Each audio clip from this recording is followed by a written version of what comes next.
I don't know who needs to hear this today, but just focus on being hot, make money, and build your dream life. That's it. You don't need a man. You don't need a man to fund your dream. You don't need any of that, okay? Just discipline and Wi-Fi and a little delusion. That's it. Take it from me. I know what it's like to be wine and dine, and trust me, that's nice. Who doesn't like that? It's great to have a partner that can give you such a life, but don't depend on that. Do it for yourself. Do it for yourself.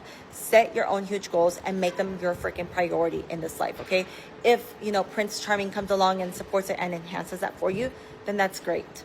If not, give yourself that life. I do not believe that a woman should ever give a man all of her power by being financially dependent on him. When you give away your financial independence, you give away your freedom.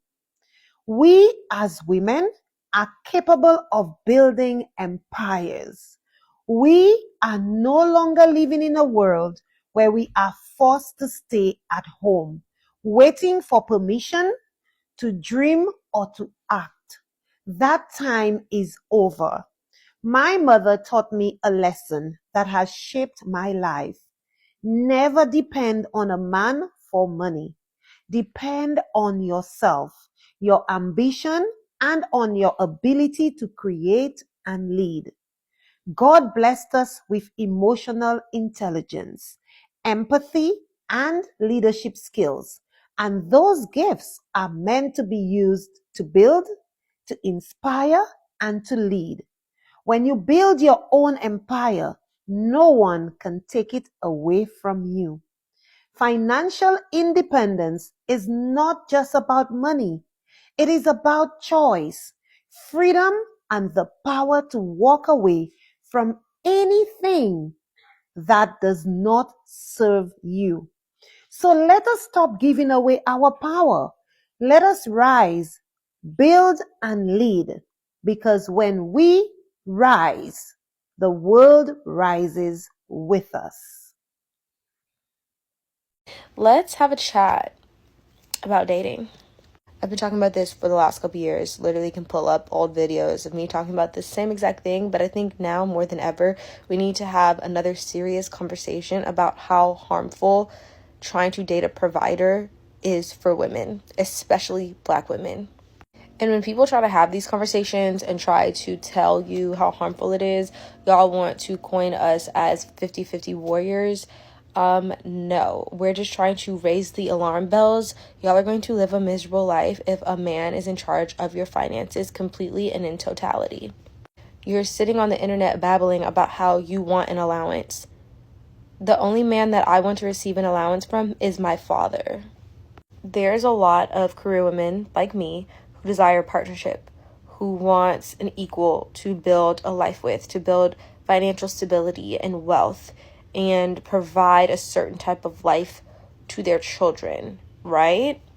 Because don't get it twisted. Marriage is in part a business decision. Love don't pay the bills.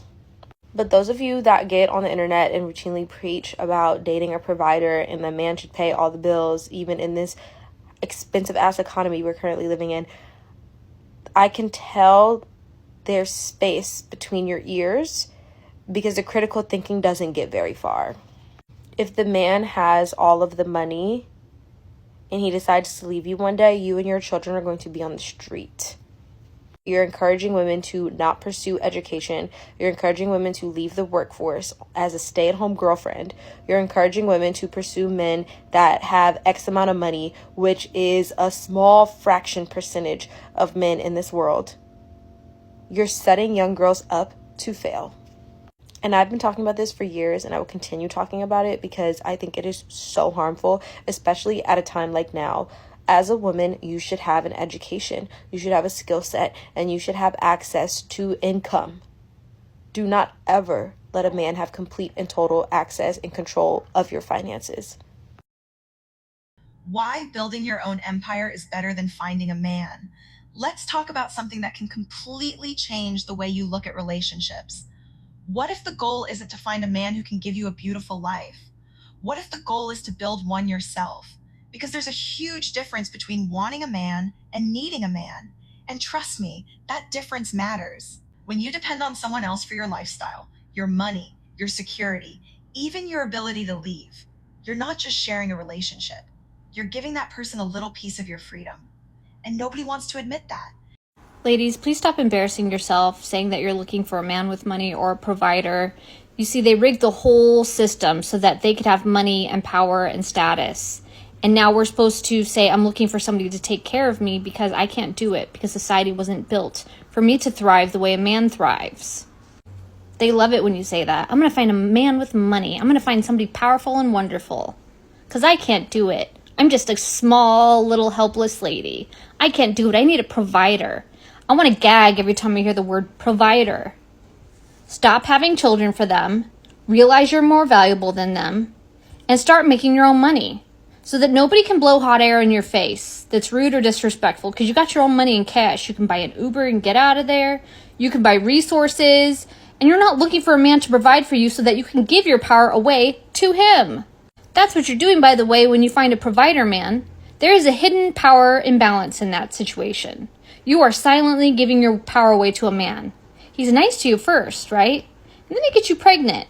And then he has you backed into a corner because you can't leave because your body is messed up. You have a baby now that depends on your every moment of your existence. You don't have free time to get your power and your money unless you got a full bank account to get out of there, which most women don't. Oh, that's right. You do have a bank account, but it's your husband's bank account. That's your money. It's our money. No, it's not. He always sees it as his money. He loves that he gets to build his career, his status, have children in his name, have his wife, have access to a lady that's his body to have access to at all times. He loves it. He's fully empowered. You wonder what that feels like? You don't, because all you say is, I'm looking for a provider. Oh, what little helpless me. How does it feel to be looking for somebody to take care of you? You wouldn't know what it's like to have an abundance because you've never had it before. It's absolutely insane. I know, I had it for 1 month. Like, I'm talking real abundance where you made all of that money in a way that is reflective of what you do and you love. I did it for a month. It was like, I made like $11,000, which is not a lot. Okay, I'm used to just like enough to pay my bills. But it was like, it just kept coming in. It just kept coming in. And like, it feels so good to make your own money, to finally believe in yourself. The affirmations I did, the visualizations that I did, the relaxing and taking care of me first. That's how I did it. I took care of me first. I didn't go wandering the streets looking for a man. And I'm going to get my abundance again. I'm going to keep that level. It was shocking. It was shocking to have that. It was almost like I didn't feel worthy of it because society has told most of us, men and women, that we're not worthy of this kind of money. But men have the time to break out of that system mentally, and they're almost told that the only thing they have to give in this world is money. So they chase after it and they get it. And then they say, hey, ladies, I got a big bag of money. Who wants it? Grovel at my feet. Work for it. What you going to give me for it? Oh, hell no. They got us all backwards on that. A man is supposed to be respectful to you. A man is supposed to approach you with reverence and with respect. You're not supposed to be groveling at his feet, saying on a dating app that you're looking for a provider. That's the biggest way to get a predator to prey on you. Oh, she has no resources. Tell him you have kids. Tell him you have all these problems. He's going to use you. Get your own money. Keep your power, residence, money, education. Keep your health intact. Get a robot. So if that man acts up, bye, I'm good on my own. And don't trust your family members, because trust me, I've lived enough life to know that they'll switch up too. All the people that you think you can depend upon one day won't give a rat's ass about you if you don't have any money. Nobody respects you if you don't have money. Nobody respects you if you don't have resources. Nobody respects you when your time is so surrounded by survival that you have nothing to give anybody because the world has just took from you. And you thought you were being a good lady. You thought you were being a wifey material. No, you got used up. You got worn out. And now you're still looking for a provider, man. Forget it, honey. Scrap it. Start over and get your own money. It feels absolutely amazing. This has been the last 6 months where I've done exactly what I love. And I've been able to pay my bills. And some of the months were really good and some of the months were really bad. But being able to provide for myself completely on my own, out of my own passion, and social media can do that now for people, is something that is it's way better feeling than asking a husband for money, which I know what that's like too. Begging for money, asking, so can I buy some pillows? There was a video of a lady asking her husband, can I please buy some pillows? And she had to do a childlike baby face. And all the men in the comments are like, oh, protect her at all costs. Because they love when they can get you in a corner that you have to beg like a fucking child. They love the vulnerable women because deep down inside they're programmed to prey upon vulnerable women. To get those impregnated. They need you vulnerable. It's a turnoff when you're empowered. They can't overtake you. They can't overthrow you. You're not a conquest to them. So please stop saying stupid shit like trying to find a provider man. It's literally embarrassing. It's almost like saying, I'm looking for a husband. I hope that we're waking up for that shit. I want to have 4 kids. She's fucking brainwashed. I want to be a stay-at-home mom my whole entire life and do nothing but make more people. The world needs more people. The world needs more body bags to send to war, to pay taxes, to just live and die. People are suffering. We need problems to be solved, and these men are not solving it. We need more women in power positions. We need more women's voices being heard. We need more women not giving a fuck. We need more money who say, I'm good, I got all my power. What do you have that's in it for me? We need more selfish women. An ascended master said, selfishness is goddish. But the world will never tell you that. Provide yourself with a beautiful life before expecting anyone to do it for you. I think there's a lot of conversation online around money and relationships and tread wives and soft lives and all this stuff. As women, there's never been a better time to develop the skills, the means, the education, the knowledge to give ourselves beautiful lives where we have to answer to no one and live by no one else's rules but our own. And there's a lot of discourse around finding a person who gives you a beautiful life. And honestly, that puts women in a very tricky position because the same person who gives you a beautiful life can take it away. And if you have the desire for a standard of living, for certain things, it'll be a very hard situation where there's someone who's the source of that, and then that becoming intertwined with how you're valuing the relationship or what you're willing to tolerate before walking away. And if you feel like the only way to have the life that you want is through engaging in partnership or in a romantic relationship with another person, you'll tolerate a lot more because it feels tied to this life that you want to have. Versus if you know, I can provide this for myself regardless of this person, at the first inkling, right, of something weird, of something you don't like, it's not even a factor. It's not even a factor of like, I love this standard of living. It won't be attached, your standard of living and your access to it won't be attached to this relationship, which can make it harder to walk away. And I think it's a very dangerous narrative to be pushing onto women of like this soft life and receiving, and while there's some very valid things there around like hyper independence, and that's a whole other conversation, it's a very dangerous discourse to be telling women that they can't be giving themselves beautiful lives and that they should be looking for other people outside of themselves to be the access to what they desire. Because getting spoiled sounds amazing. Dinner? Paid. Vacation? Paid. Bills? Paid. Suddenly your bank account is just sitting there looking at you like, girl, do I even have a job anymore? But here's the part nobody talks about. What happens when the relationship changes? What happens when the person paying for the lifestyle is no longer there? That's why building your own empire is so powerful. Your education, your skills, your career, your business, your savings, your health, your confidence, your own little corner of the world that nobody can take away from you. Financial independence isn't just about having money. It's about having options. The option to say no, the option to walk away, the option to leave a situation that doesn't respect you, and the option to love someone because you genuinely want them. Ladies, build an empire for yourself that nobody can ever take away from you. Because if you are just waiting for someone to give things to you, to make things happen for you, one day that can all get taken away. And there is a possibility that you would lose everything. But if you were to build your own business, you were to make your own money, nobody can take that away from you. And you feel so powerful.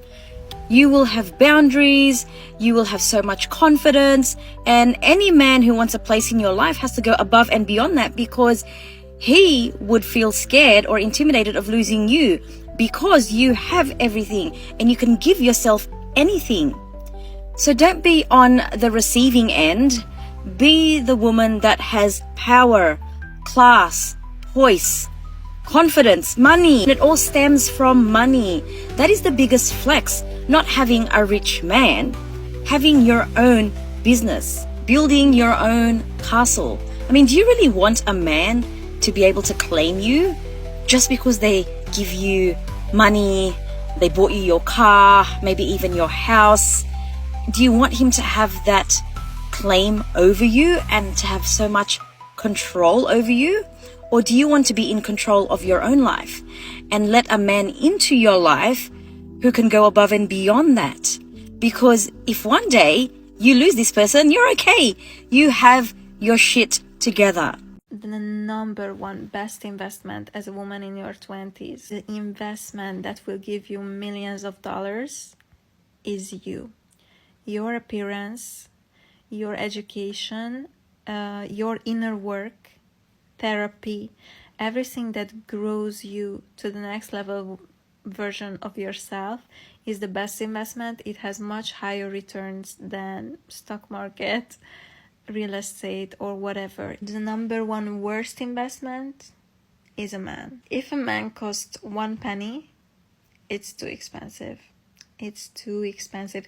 If I have to spend 20 euro on a taxi to go see a man, too expensive, can't afford it. If I have to spend 300 euro for a plane ticket to get a facial, give me that. It's an investment. If you're a girl who wants to marry a rich man one day, do this instead. Now you gotta hear me out when I say this. Start focusing on getting your own bag.